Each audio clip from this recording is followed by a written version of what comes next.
দ্বিতীয় বিষয়, আল্লাহ কেন জবাই করতে বললেন? গরু, ছাগল, মহিষ, ভেড়া এগুলো তো হালাল প্রাণী। জবাই করার কারণটা কি?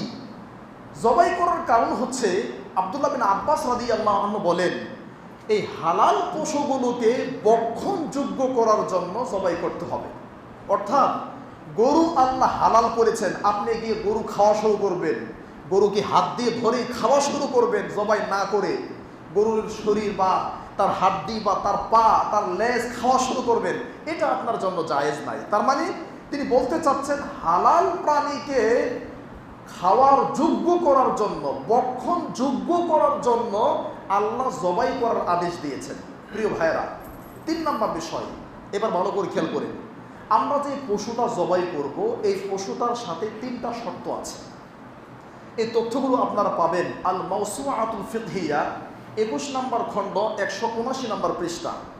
আল মাওসুআতুল ফিকহিয়া 21 নম্বর খণ্ড 179 নম্বর পৃষ্ঠা। ওখানে 3টি শর্তের কথা উল্লেখ করা হয়েছে যে প্রাণী জবাই করব। প্রথম শর্ত হচ্ছে আইয়াকুনা হাইয়ান ওয়াক্তা যাবহি, জবাই করার সময় ওই প্রাণীটার জীবন থাকতে হবে।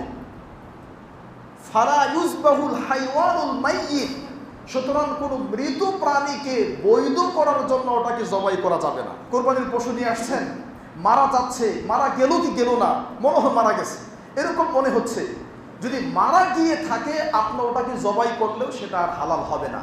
এটা হলো প্রথম শর্ত যে কোনো পশুর ক্ষেত্রে।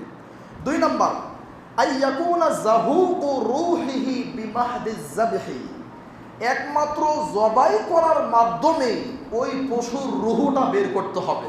সুতরাং ছাদ থেকে ধাক্কা দিয়ে ফেলে দিলে পশু যদি মারা যায় সেটা খাওয়া যাবে না। পাহাড় থেকে ধাক্কা দিয়ে ফেলিয়ে দিলে, অথবা লাঠি দিয়ে পিটিয়ে, অথবা কোনো আঘাত করে বা মেডিসিন খাওয়ায় যদি পশুর জীবনটা বের করে দেন, সেই পশু খাওয়ার যোগ্য নয়। একমাত্র জবাই করার মাধ্যমেই এবং উটকে নহর করার মাধ্যমেই সেটা খাওয়া যাবে। 2 নম্বর শর্ত।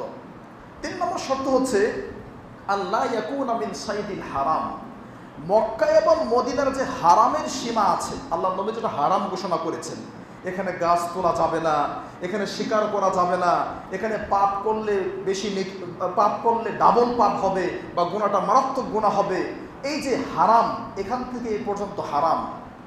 এই হারামের ভিতরে যদি কোনো প্রাণী পাওয়া যায়, সেই প্রাণীকে ধাওয়া করা ধরার জন্য বা সেই প্রাণীকে জবাই করা, এটাও ঠিক নয়, এটাও শর্তের বাহিরে।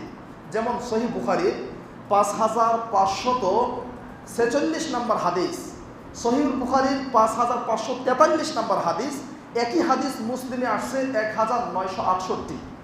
রাসূলুল্লাহ সাল্লাল্লাহু আলাইহি ওয়াসাল্লাম বলছেন, লা ইউনাফফারু সাইদুহা, মক্কা এবং মদিনার হারামের সীমার ভিতরে তোমরা কোনো প্রাণীকে জবাই করার জন্য, ধরার জন্য আগ্রহী হইও না, তাদেরকে ধাওয়া করো না, তাদের পিছনে দৌড়িও না। এই হলো 3টা শর্ত। 1 নম্বর, জীবিত অবস্থায় প্রাণীকে জবাই করতে হবে।